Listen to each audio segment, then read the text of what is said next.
만나 물으십니다. 가시나무를 보았는가? 예, 보았습니다.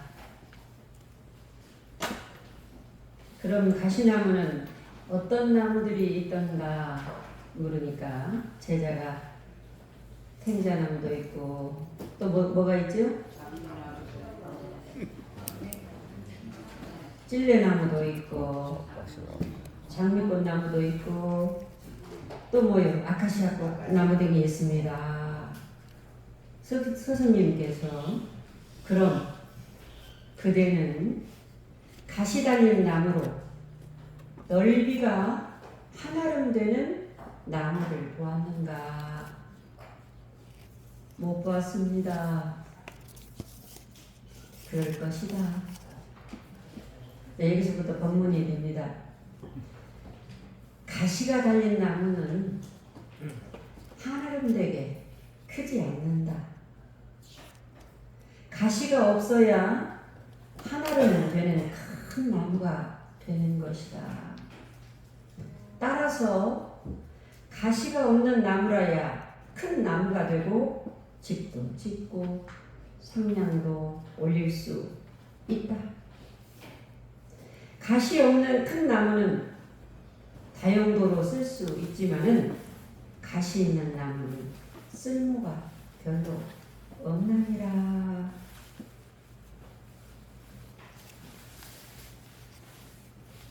사람도 마찬가지다. 이렇게 말씀하십니다. 가시가 없는 사람이 용도가 많은 훌륭한 지도자고 어느 단체에서나 집에서도 회사에서도 대모임에서도 목욕탕 모임에서도 꼭 필요한 사람이다. 정말로 우리가 원하는 불보살 성에는 가시가 없어야 된다.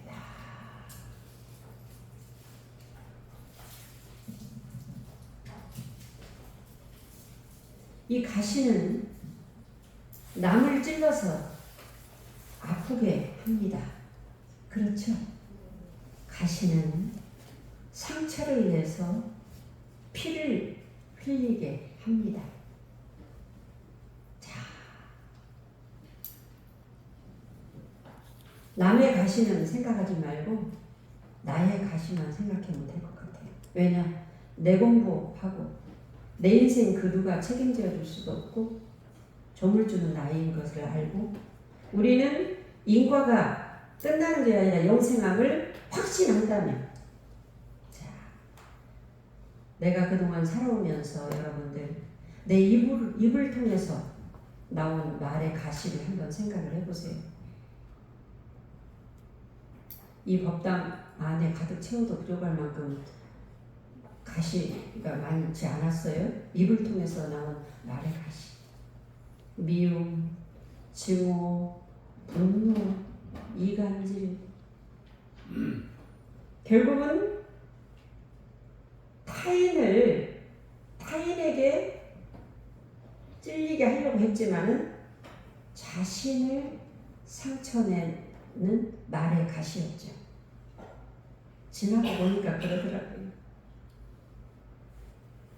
손발을 통해서 나온 육신의 가시. 욕심을 통해서 나온 마음의 가시. 가시가 없어야 다용도로 널리 쓰이듯 사람도 가시가 없어야 만물을 살려주고 주위 사람들에게 찔리지 않으니까 그 사람의 생활이 풀리게 됩니다. 걸리고 막힘이라는 것이 분별심인데 걸리고 막힌 것들이 전부 다 입을 통해서 육신을 통해서 마음을 통해서 가시로 표출을 하고 있거든요. 그러니까 생활이 안 풀려요. 오죽했으면 우리 대종사님께서 일상수행의 요법에 뭐라고 그랬어요? 원망 생활을 감사 생활로 돌리자. 네 말에, 네 육신에, 네 마음에 가시가 없으면 미물 곤충이라도 와서 너를 도와준다. 이 말씀이거든요. 우리가 팔자 이야기를 많이 합니다. 사주팔자. 어떤 분이 저한테 이렇게 질문을 했어요. 교무님, 저는 전생에 제가 누구였는가 좀 궁금해요. 저도 참 많이 그랬어요. 그리고 또 내 생에는 내가 어떻게 될까 궁금하지 않으세요, 여러분? 네? 전생에 내가 누구였는가? 그런데 대종사님께서 말씀해 주시죠. 열반경 비유를 하시면서, 그러니까 많은 사람들이 전생도 알고 싶고 내생도 알고 싶은 거예요. 열반경 비유에서 뭐라고 말씀하셨어요? 전생 일을 알고 싶으냐 그랬어요. 그때 그 기운 뜨는 것이 그랬는가 봐요. 뭐라고 대답해 주셨죠? 지금 살고 있는 모습을 보면 너희들이 전생에 어떤 일을 했는가 알 것이다. 여러분들이 전생에도 어떤 종교적인 철학적인 대종사님하고도 인연이 됐기 때문에 그 많은 또 인연 중에서 원부교를 만났고, 뭐 어머니 때문에, 남편 때문에, 아내 때문에 한다고 해도 마찬가지잖아요. 예. 그리고 내 생일을 알고 싶으냐 그랬어요. 내 생일. 내 생일은 뭐라고 대답해 주셨어요? 네가 이 생에 하는, 저는 때로는 직거리라고 이야기를 하는데, 심신작용. 네가 이 생에 지금 그 몸과 마음과 입을 쓰는 것을 보면 네가 내 생일을 알 것이다. 이렇게 말씀하셨거든요. 전생과 현생과 내생이 지난주 개송 때 뭐라고 그랬어요? 전생과 현생과 내생이 한 마음의 작용이다라는 말씀을 제가 했거든요. 그렇죠? 한 마음의 작용이다. 뚫려 있으면 전생이에요. 놔버리면 편안해져. 그러면 현생이 편안해. 오늘 이 순간이 편안하면 내생이 편안해. 마음의 작용으로 모든 것들이 이루어집니다. 그래서 사주팔자탈이 많은데 결국은 변희풍 구장에서 네 종을 주는 너다 그랬어요. 네 마음과 너의 행동에서 얼마나 모두를 가시로 꾹꾹 찌르지 않고 살려서 쓰느냐. 그때 제가 공부해 보니까 저 자신을 만들려고 부단히 많이 제가 아상이 노력을 하더라고요. 제가 원하는 방향으로. 그러면서 때로는 저를 네가 그러면 안 되지. 교무가 그러면 안 되지. 교무 몇 년 한 사람이야. 그러면 안 되지. 보비가 이런 사람이 안 되지 하면서 저를 막 질타도 하고 그랬어요. 그렇게 하다 보니까 제가 굉장히 작아져요. 그리고 굉장히 이중 마음을 쓰게 돼요. 겉으로 완벽한 척하고 안으로는 작아져. 그거 아니잖아요. 하나인데. 응? 그래서 제가 지난번 마지막에 제 수행은 공부는 저는 이렇게 합니다. 그럴 수도 있어. 그럴 수도 있어. 저 자신한테 제가 그렇게 공부를 하다 보니까 그 잡고 있는 마음이 놓아져요. 놓아지니까 어떻게 되냐? 편안해져. 제가 편안해지니까 상대를 바라보는 시각도 편안해져. 그러니까 상대를 바라보는 시각이 편안해지니까 나와 상대가 둘이 아니에요. 그게 도리거든요. 그렇지 않아요? 허경호님? 네. 이제 그래서 살려서 쓴다는 것은 나는 완전한데 상대를 살려서 쓰는 공부가 아니에요. 내 마음의 가시가 없어져야지 마음이 살아난다는 말이에요. 그렇죠? 정산정사님께서 무언편 53장에 너희들 큰 사람 되려면, 큰 도를 이루려고 하면은 스승의 지도가 꼭 필요하다 그랬어요. 스승의 지도가 꼭 필요하다. 그러면서 여러분 아까 보고 합격하셨죠? 세 가지 스승을 골고루 모실 때 네 삶이 풀린다. 사주팔자가 풀린다. 이것을 인생 성공이라고 말씀을 하셨어요. 자, 그러면 스승이 뭐냐 이 말이야. 스승. 이제 5월달은 스승의 날도 있고 6월에 오면 뵙고 싶은 스승님, 우리 대종사님, 그렇죠? 네. 스승이 뭐냐? 안내자다. 안내자. 나를 나답게 살도록 이끌어 주시는 안내자다.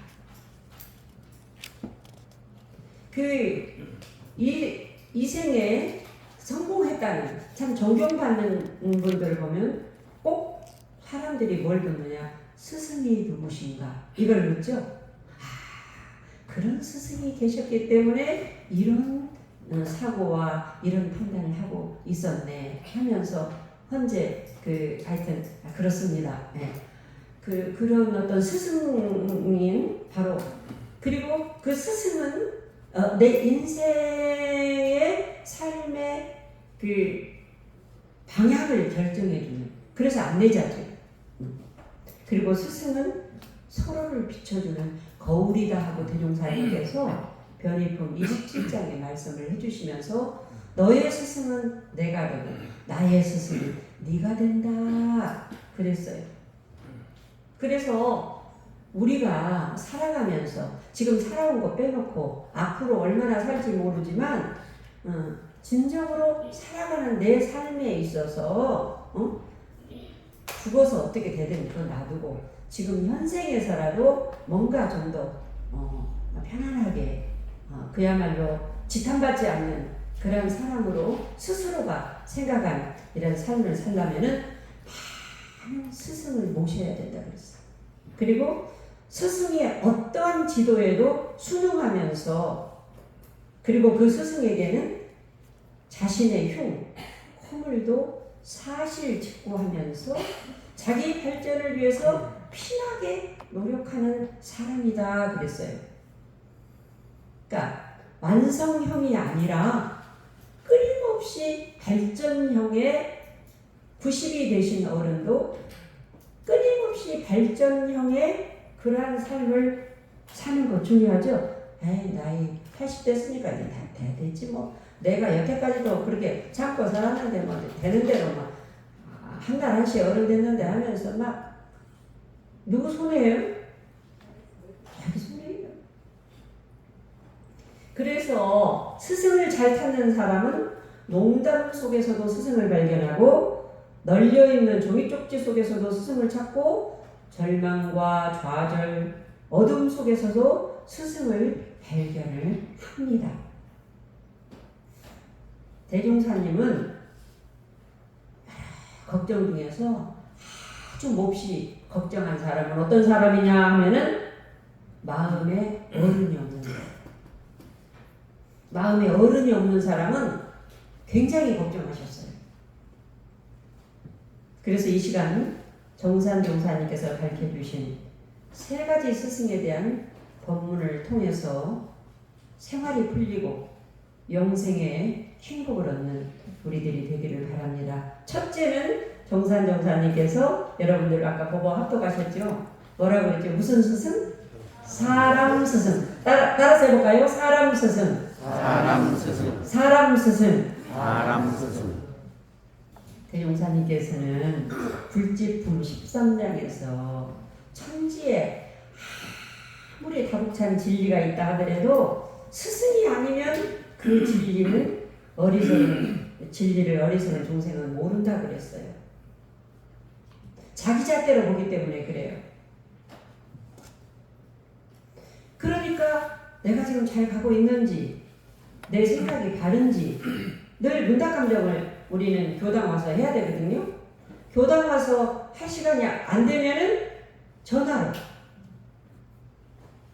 어떤 분이 엊그제 개송을 끝나고 메시지로도 오고 전화로도 오고, 이게 문답감정이거든요. 그런 거죠. 듣고 끝나버리는 게 아니라 이해가 안 가면 안 된다. 이런 어떤 부분에 대해서 이런 문답 감정을 전화기도 안 들어요. 그렇게 해야 돼요. 그 스승을 찾아서 가르침을 잘 받아야 바른 길을 보고 잘 갈 수 있다. 이렇게 말씀하십니다. 대종사님께서도 스승 찾아 얼마나, 정산종사님께서도 스승 찾아서 얼마나 많은 세월을 허비하고 고생을 하지 않으셨습니까? 대산종사님께 참 많이 들었어요. 나는 그냥 참 복이 많다 그러셨어요. 종법사이에 오르셔서 복이 많다 그러신다 했더니 스승이 그렇게 많으셨어. 인도사, 초도사, 발심사, 신심사, 이 스승이 나를 인도해줬고, 이런 발심을 내게 해주셨고, 이런 스승이 내가 사대 불의 신심에 대해서 신심을 내게 해주셨고, 이런 스승이 대종사님은 물론이지만 어떤 분은 출가 교무님인데 큰 스승으로 모시는 분이 저 시골에 혼자 밤내는 할머니예요. 스승님 뵈러 가자고, 무공의 인간 뵈러 가자고 저희들이 따라갔어요. 일장 무식이요.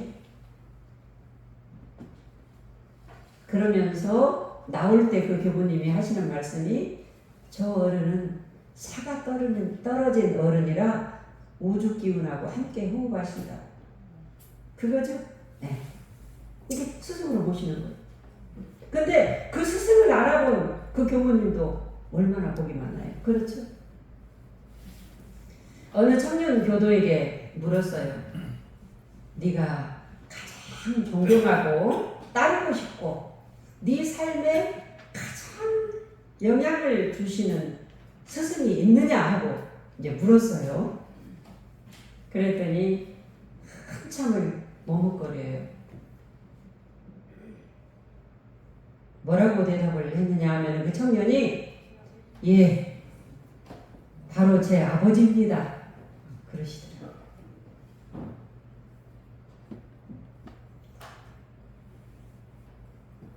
저는 아버지처럼 살고 싶습니다.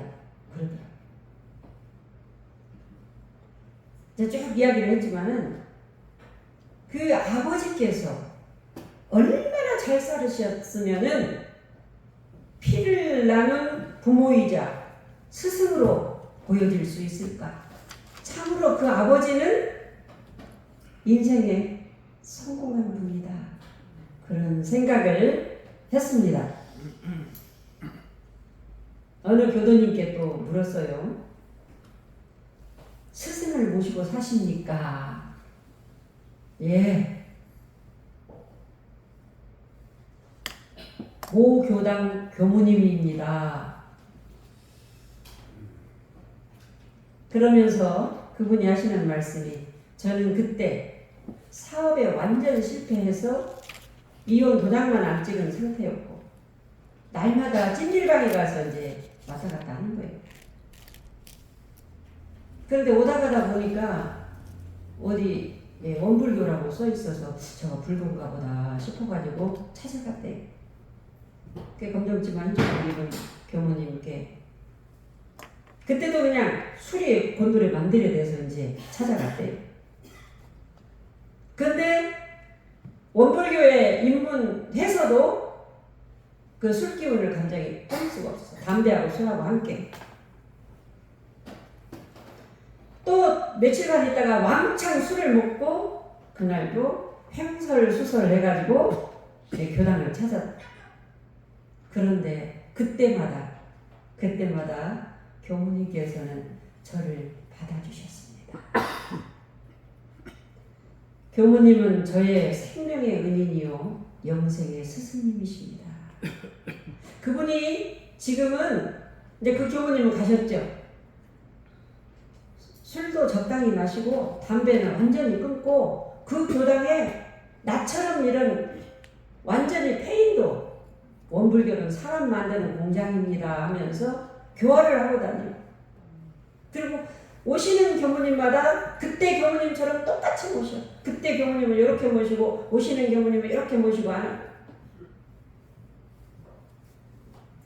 이처럼 사람 스승은 내 삶의 틀마저도 바꿀 수 있는 중요한 부분이기 때문에 복이 많은 사람은 얼마나 많은 스승을 모시고 사느냐가 참으로 중요합니다.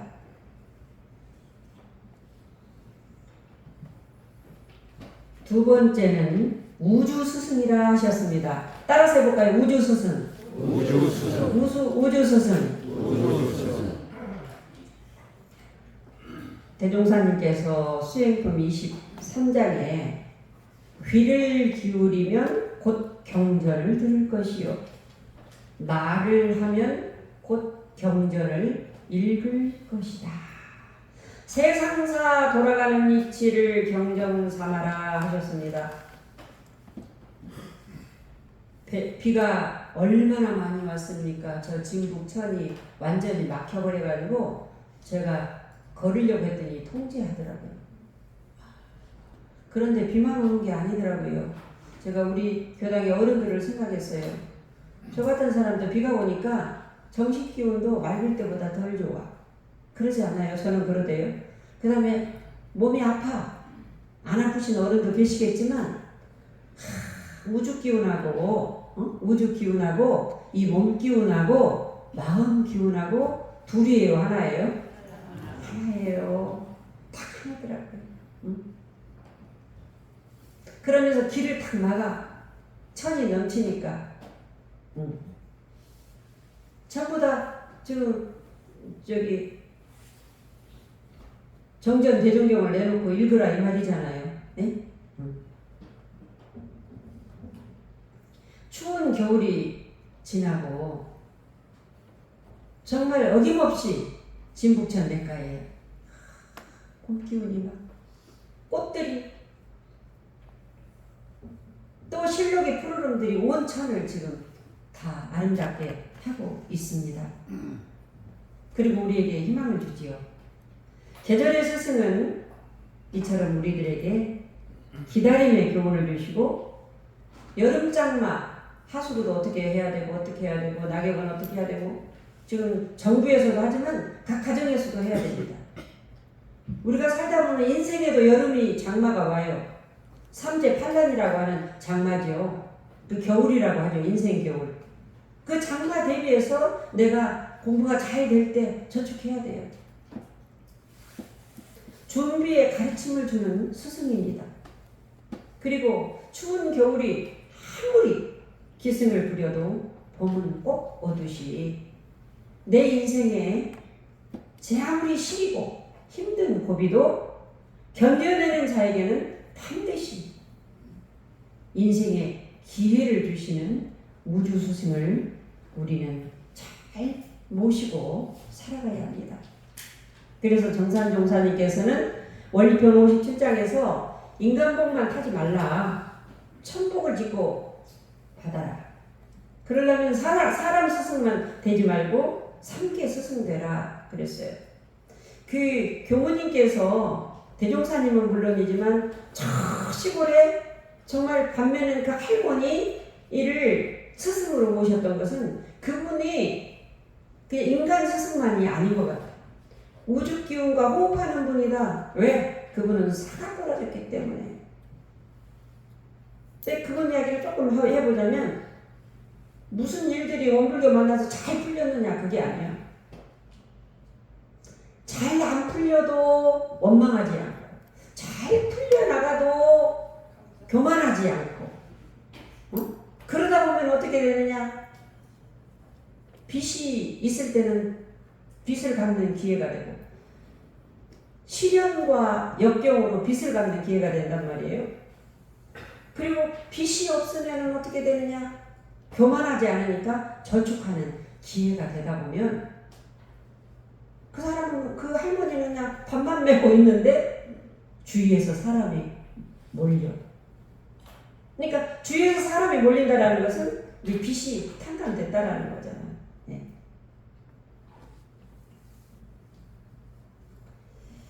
그래서 삼킨 스승인 것 같아요. 저 사람이 저런 행동에서 내 마음에 걸리면 보통 사람들은 흉을 봅니다. 못 쓰겠다고 합니다.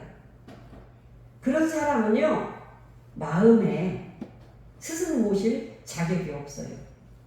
그런데 보통 다 그렇습니다. 나는 안 그런 것 같죠? 그리고 참 박복한 사람이에요. 그런데 저런 사람을 보면서 나는 저 사람을 보면서 이렇게 살아야 되겠구나. 저렇게 손가락질 받으면서 내가 살지 말아야 되겠구나. 저 사람을 보면서 내 마음을 되돌아보고 공부를 했을 때 그 사람이 바로 나를 일깨워주는 스승이 되는 거죠. 네, 이렇게 우리는 공부를 해야 될 것 같습니다. 대종사님께서 초창 당시에 연목판을 잊어버렸으니까 우리는 보통 그 도둑을 얼마나 원망하고 못 지킨 사람을 원망하고 그럴 거 아닙니까? 못 지킨 사람은 못 지킨 대로 또 그러고. 그런데 뭐라고 말씀하셨어요? 대종사님께서? 야야, 예? 어젯밤 도둑이 바로 우리 스승이다 그랬죠? 네. 어젯밤 도둑이 바로 우리 스승이다 그랬어요. 관리 잘하는 여름 장마가 바로 인생 시련에 내 삶의 여름 장마 삼재팔란이 70대 올 수도 있고 80대 올 수도 있고 90대 올 수도 있고 지나갔을 수도 있어. 지나간 건 교훈 삼아서 내 삶에 막힌 곳은 뚫어줘야 되겠고, 마음에서 내가 자꾸 뭐 원망하고 걸리고 이러면 이게 막힌 곳이거든요. 이거 뚫어줘야 돼요. 기도해도 절대 기도발 안 받아요. 왜? 우주하고 호흡이 안 되니까. 셋째는 양심 스승이라 하셨어요. 같이 따라서 해볼까요? 양심 스승. 양심 스승. 양심 스승. 양심 스승. 양심은 누구나 있어요, 없어요? 있어요? 제가 양심 스승은 누구나 있어요, 없어요 하니까 여러분들이 그 대답하는 그거 있잖아요. 그것이에요. 그것을 어느 도단의 입점초고 일무초고 생사문지 그것이 그러죠? 네. 그것도 이해하시네. 그것이. 네. 그 양심은 누구나 다 있거든요. 이 세상에서 그 누가 몰라주어도 그것은 알고 있거든요. 아무리 은밀한 곳에서 아무도 모르게 해도 그것은 알아. 그래서 양심은 못 속인다고 하잖아요. 마지막 사형장에서 그래서 종교인들하고 이렇게 참회, 회개 이런 것들도 하잖아요. 마지막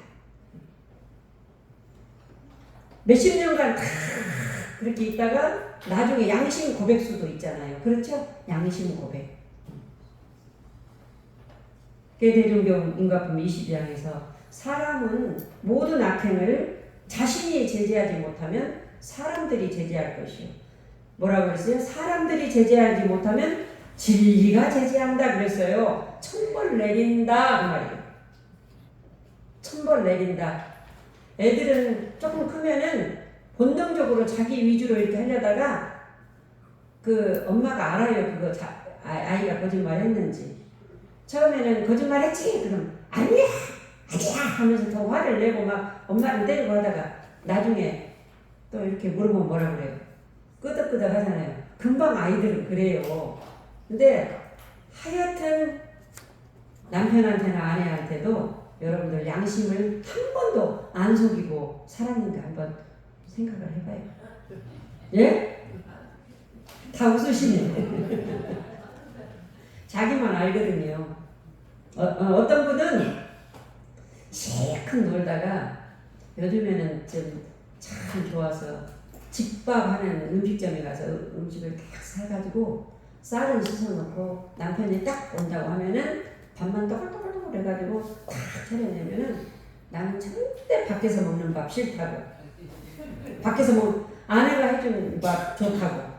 우리 아내는 꼭 따끈따끈한 밥을 해준다.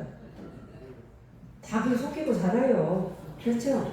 그러니까 우리 여자 교도님들 남편들한테 잘해야 돼. 거기다 독약을 넣은들 어찌 알겠어? 안 그래요?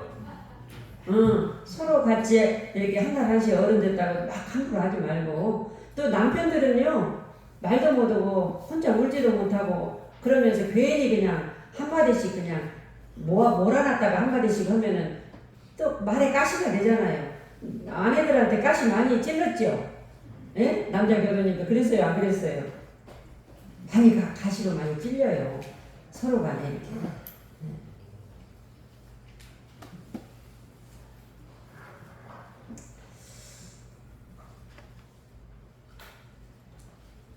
질지가 곧 그 제재한다라는 이 천벌에 대해서 두려워할 것도 없고, 그래서 우리가 어떤 선행을 행하고서도 아무리 몰라주어도 내 양심은 알아요. 어떤 악행을 저지르고도 결국 자기 양심은 알 것이다. 그러면서 대종사님께서 그러니 너희들 섭섭한 마음이 나거든 억울한 일이 있거든 매사를 네 양심 스승에게 묻는 공부를 해라 그랬어요. 자기 양심 스승에게 묻는 공부를 하라고 하셨어요.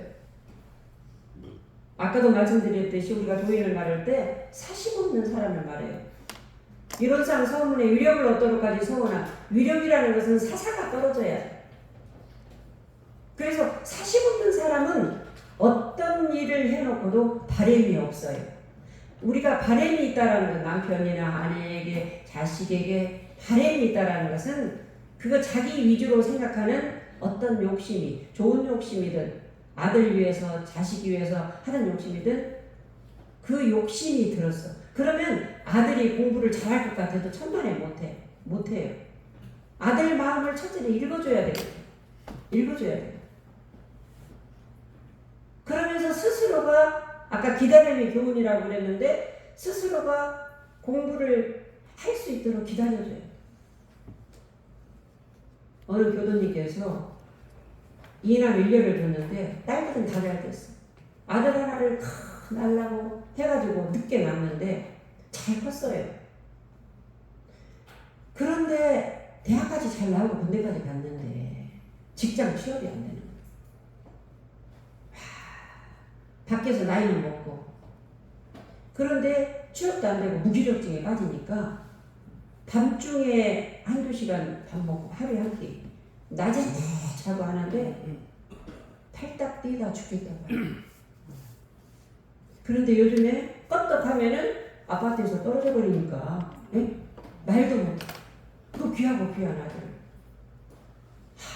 그런데 이제 시간이 지나고 10년을 펑펑 울면서 10년을 기다렸대. 10년을 기다렸어. 그러니까 한 34, 36 이렇게 됐지. 그러니까 이제 이 친구가 그래 여기 직장을 해도 안 돼. 여기 직장을 해도 안 돼. 너무 옹영이야 키워가지고.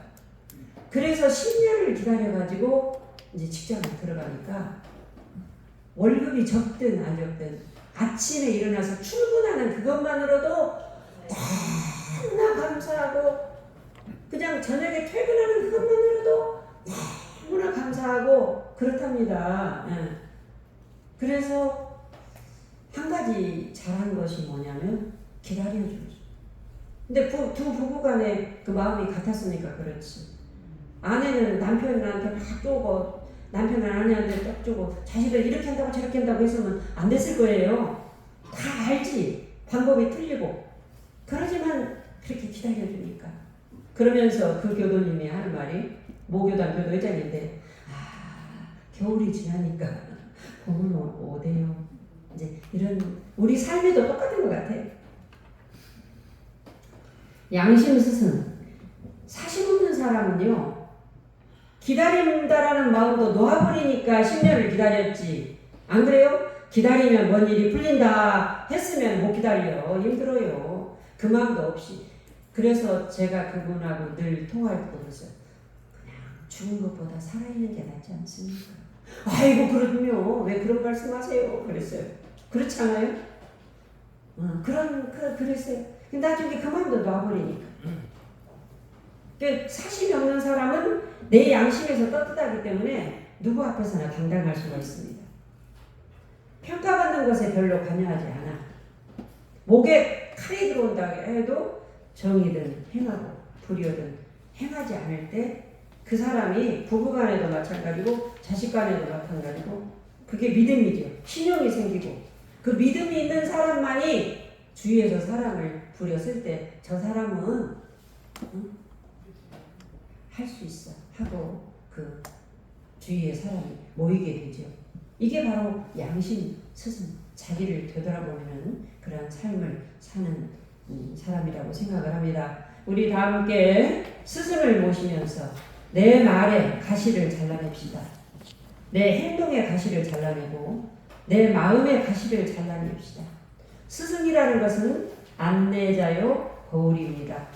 그래서 정산종사님께서 너희들 생활이 풀리고 훌륭한 인격자가 되려면 스승을 모셔야 된다. 3가지 스승을 말씀해 주셨습니다. 첫째는 사람 스승, 둘째는 우주 스승, 셋째는 양심 스승을 잘 모시고 사실 직고하면서 늘 나날이 깨우쳐가는 그러한 심신작용으로 진급하는 저희들이 됩시다. 감사합니다.